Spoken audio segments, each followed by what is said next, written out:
The scent of sizzling burgers wafted through the warm summer air, mingling with the hum of conversation and bursts of laughter. Uncle Jack sat alone on the wooden bench near the back of the yard, his weathered hands wrapped around a sweating glass of lemonade. His family swirled around him like a living tapestry of motion and noise, children darting through the grass, adults chatting in clusters, the crackling sound of the grill punctuated by the occasional cheer from the game playing on a nearby radio.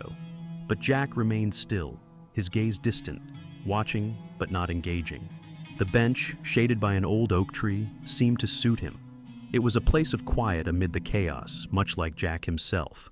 Once a strong and imposing figure, age had softened his frame, but not his presence. Even in silence, Uncle Jack commanded attention, though it was rarely asked for. He wasn't the type to talk much, especially not about his past, yet everyone in the family knew it. Jack was a hero. He had served in Vietnam, earning medals that hung in a shadow box on the mantel inside Mary's house, a constant reminder of the sacrifices he had made. But Jack never spoke of the war, not to his siblings, not to his nieces and nephews, not even to Mary, his younger sister, who had practically raised him when their parents died young. It was an unspoken rule. If you asked, Jack would turn his head and change the subject. The family had long learned not to pry, except for Tommy. Tommy, Jack's 18-year-old nephew, was the only one bold, or curious enough, to ask about the stories behind those medals. He idolized his uncle, often sitting by him at family gatherings, hoping to catch even a scrap of insight into the war. "Uncle Jack, what was it like over there?" he had asked just the week before, his eyes wide with youthful wonder. Jack had simply chuckled, patted him on the back and said, "It's a story for another time, kid." Today was no different. From his perch on the bench, Jack watched Tommy laughing with his friends near the grill. He smiled faintly, proud of the young man Tommy was becoming, yet a pang of something deeper tugged at his chest. Was it pride or something darker? Jack turned his gaze toward the sky, where wisps of clouds stretched thin across a vast blue expanse. For a moment, he allowed himself to relax, the warmth of the sun on his face lulling him into a sense of calm. But the calm was always fleeting. Behind him, someone shouted a joke, followed by a loud crack, the sound of a firecracker igniting in the distance. Jack froze, his breath caught in his chest. The laughter and chatter faded away, replaced by the sharp echoes of gunfire in his mind, the deafening roar of explosions, and the anguished cries of soldiers. His grip on the glass tightened, his knuckles turning white. He was no longer sitting on the bench at a family BBQ. He was back there, in the jungle, surrounded by chaos, smoke, and the shadows of the past he could never escape. Jack's chest heaved as the firecracker's crack echoed in his mind, triggering the jungle to engulf him again. The vibrant backyard disappeared, replaced by the oppressive humidity of Vietnam. He gripped the edges of the wooden bench, his knuckles turning white as he froze, his eyes glazing over. His heart pounded in his chest, each beat a thunderous reminder of a memory he couldn't escape. The sounds of the backyard melded into the chaos of the battlefield, the crack of gunfire, the screams of orders, and the guttural roar of explosions.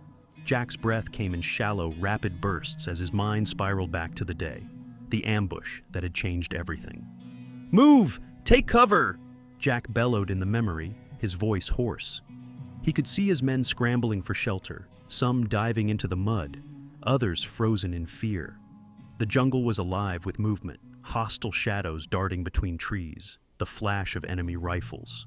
Jack's pulse raced as he scanned the chaos, searching for Danny. Danny, his best friend, and the only man who had ever fully understood him, was pinned down behind a shattered tree trunk. "Jack, I'm hit!" Danny's voice was faint, swallowed by the symphony of war. Jack remembered running through the hail of bullets, his boots sinking into the wet earth as he reached his friend. Danny's leg was soaked in blood, his face pale but determined. "We're getting out of here," Jack had growled, grabbing Danny under the arms and hauling him toward cover. The ground beneath them shook with the force of an explosion, sending them both sprawling. "Uncle Jack!" A voice broke through the memory, faint but insistent. Jack flinched, but his body was still locked in the memory. His hands trembled as he tried to grab the invisible rifle slung across his chest, his mind replaying the jungle's horrors. His lips moved silently, mouthing commands to men who weren't there. "Danny, Stay down. I've got you. Uncle Jack! The voice was louder this time, piercing through the fog of his mind. Jack blinked, the image of the jungle dissolving, as he felt a hand on his arm. He turned sharply, his eyes wild and unfocused, and found himself staring into the concerned face of Tommy. The young man knelt in front of him, his hand steady on Jack's shaking arm. Uncle Jack, it's okay. You're here. It's just me. The backyard began to come back into focus. The oak tree, the BBQ grill, the faint sound of music from the radio. But Jack's heart was still racing, his breath shallow as he struggled to ground himself in the present. Jack, are you all right? Mary's voice joined Tommy's, softer and laced with worry. She crouched beside her brother, placing a gentle hand on his shoulder. What happened? Jack swallowed hard, his throat dry. His voice came out raspy and low. It was the firecracker. It reminded me... He trailed off, shaking his head. I just need a moment. Mary and Tommy exchanged a glance, their concern deepening. Let's get you inside, Mary said, her voice calm but firm. Tommy helped Jack to his feet, the older man leaning heavily on him. As they walked toward the house, Jack's knees felt weak, his body still trembling from the intensity of the flashback. Inside, the house was quiet, a stark contrast to the vibrant activity outside. Tommy guided Jack to the couch in the living room, handing him a glass of water. Jack took it with shaky hands, his grip unsteady, and sipped slowly. The cool liquid was grounding, and his breathing began to steady.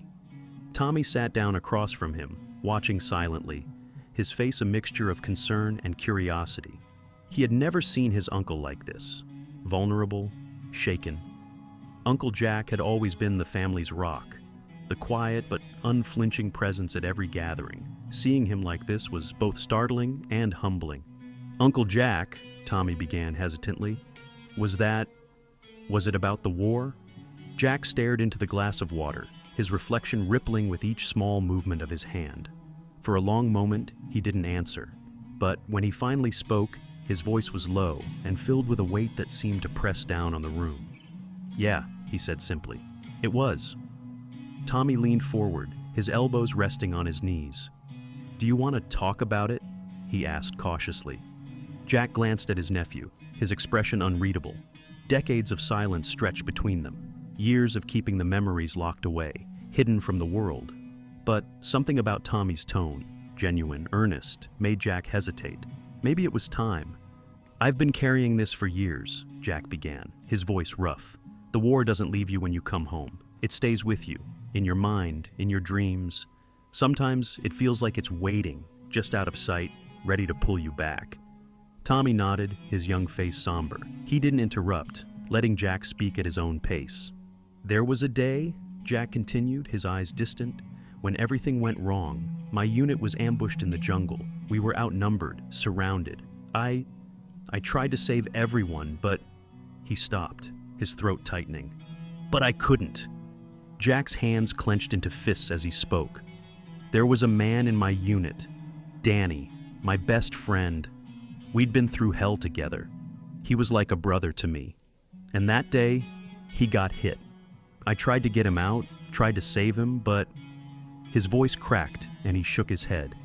He didn't make it. Tommy's heart ached at the raw emotion in his uncle's voice.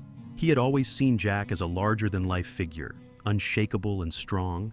But now, he saw the man behind the stoic exterior, a man who had endured unimaginable pain.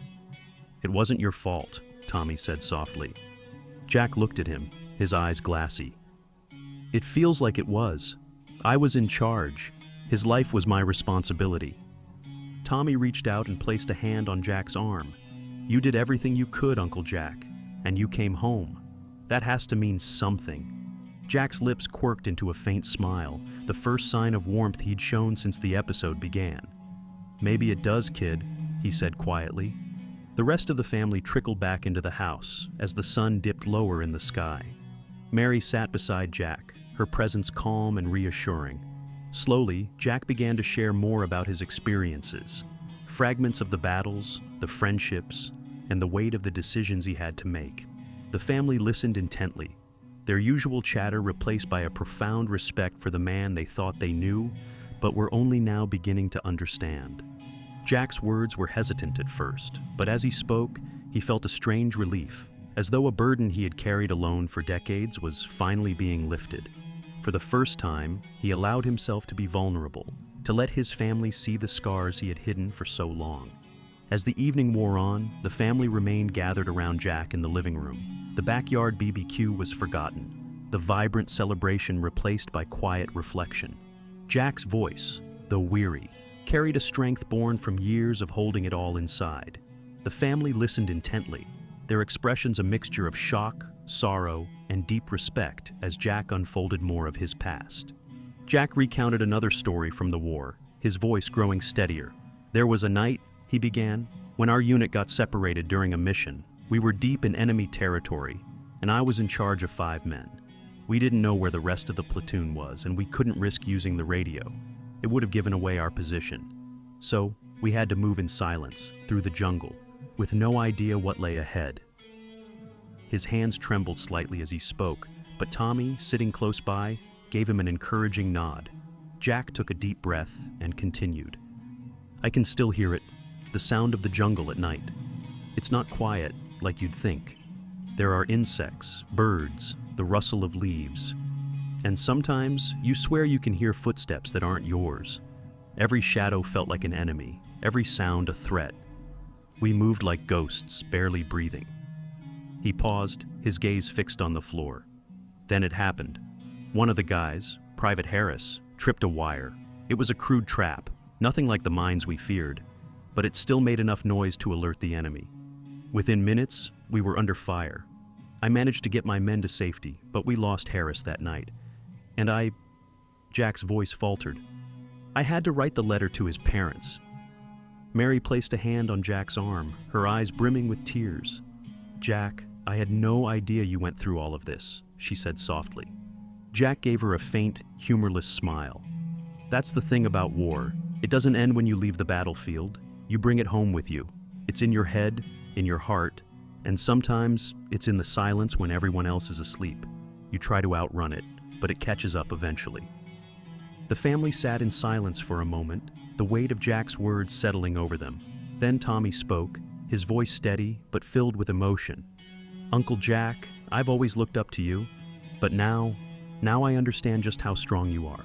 You carried all of this alone for so long. You didn't have to." Jack looked at his nephew, a flicker of something like pride softening his expression. "I didn't know how to share it," he admitted. "I thought it was my burden to bear, but maybe I've been wrong about that." Tommy nodded. "You don't have to carry it alone anymore. We're your family. We're here for you." Jack's eyes glistened with unshed tears, and he gave Tommy a firm pat on the shoulder. "Thanks, kid. That means more than you know." As the evening grew later, the family began to drift off to their respective homes, but not before each of them approached Jack to offer a word of comfort, gratitude, or simply a hug. By the time the last of them had left, the house was quiet again, save for the soft hum of the crickets outside. Jack stayed on the couch, staring into the empty glass of water in his hand. Tommy remained seated across from him, his gaze unwavering. After a moment, he broke the silence. "Uncle Jack, can I ask you something?" Tommy began tentatively. Jack leaned back against the couch, his shoulders still slightly hunched. "Go ahead." Tommy hesitated, then said, "Do you ever think about forgiving yourself? For Danny, for Harris, for everything? Do you think that's something you could ever do?" Jack's brow furrowed, and for a long moment, he didn't answer. When he finally spoke, his voice was low, almost a whisper. "I don't know, Tommy. I've carried the guilt for so long, it feels like a part of me. I'm not sure who I'd be without it." Tommy leaned forward, his eyes searching his uncle's face. "You'd still be you, a hero, a survivor, someone who fought for others. But maybe you'd be someone who can find peace, too." Jack let the words hang in the air, their weight settling over him. Could he forgive himself? Could he let go of the guilt and the pain that had defined him for so long? He didn't have an answer, but for the first time, he felt a glimmer of hope that maybe, someday, he might. The next morning, Jack woke earlier than usual, the events of the previous day still fresh in his mind. He stepped outside onto the porch, the cool morning air brushing against his face. The world felt quieter, calmer, as if the storm inside him had begun to ease. Tommy joined him a few minutes later, carrying 2 mugs of coffee. He handed one to Jack and sat down beside him. The two of them sipped in silence, the kind of comfortable quiet that didn't need to be filled with words. "I've been thinking," Jack said suddenly, his voice breaking the stillness. "You were right last night. I've been carrying this alone for too long, and maybe it's time to stop." Tommy looked at him, his expression both surprised and hopeful. "Does that mean—" Jack nodded. "It means I'm going to try. It won't be easy, but I'll try. For you, for the family, and for me." Tommy smiled, a wide, genuine grin. "I'm proud of you, Uncle Jack." Jack chuckled softly, a sound that felt foreign but good. "Thanks, kid. That means a lot." In the weeks that followed, Jack began to take small steps toward healing. He started attending a local veterans support group, where he met others who understood the weight he carried. He also spent more time with his family, opening up bit by bit about his experiences. Each conversation felt like a stone lifted from his chest, a small piece of the burden he had carried for so long. Tommy, true to his promise, began writing down Jack's stories, not just the ones about the war, but the moments that defined him, his strength, his resilience, and the quiet heroism that came from simply continuing to live. Months later, during another family gathering, this time for Tommy's birthday, Jack stood up to make a toast. The room fell silent as he raised his glass, his voice steady and clear. "I spent a long time thinking I had to face everything alone," he began. "But yesterday, today, and every day since that BBQ, I've learned that I don't have to. You've all been there for me in ways I never thought I'd need, and I'm grateful. To family for reminding me what it means to come home." The family erupted into cheers, clinking glasses and enveloping Jack in hugs. Tommy beamed, his chest swelling with pride as he watched his uncle reclaim a piece of himself. That night, as Jack sat on the porch with Tommy once again, he looked up at the stars, his heart lighter than it had been in decades. He still had a long way to go, but for the first time, he believed that peace was possible, and he knew he wouldn't have to find it alone.